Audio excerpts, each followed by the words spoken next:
珠海華發獨棟別墅，只需50萬就可以上車啦。上下4層，仲送一個130平方嘅大花園，仲送埋車位，仲送埋個抽籤俾你。我哋馬上去睇睇。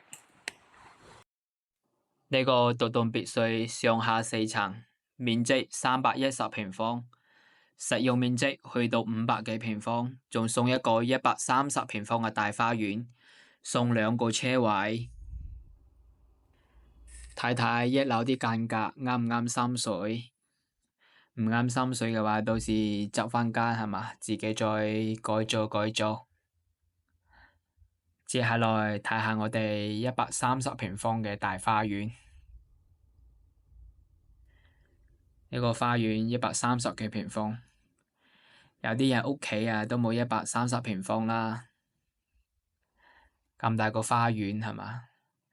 BBQ 係嘛？圍爐煮茶係嘛？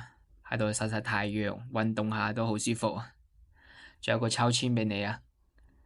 小朋友最鍾意呢啲抽籤啦。接下來上到2樓，2樓有2個大套間嘅，每個套間都配埋一個化妝室同衣帽間，仲贈送一個小陽台。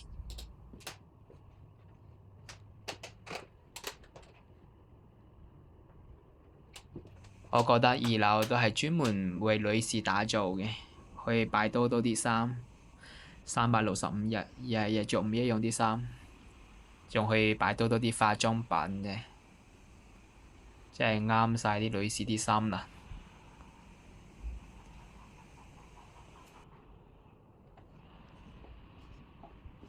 接下來我哋上3樓，3樓只有1個套房啦。不過呢個套房就比2樓個套房仲要大好多，睇睇啲間隔，啲浴缸都比下面仲大啲，仲有一個衣帽間同化妝間，呢度有個小陽台。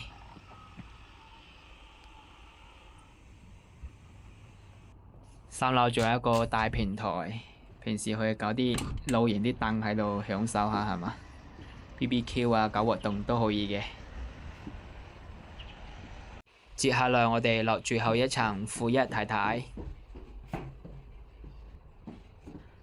負1都有2個套間，我哋先睇返一個4套間。一個4套間啲間隔都非常之好，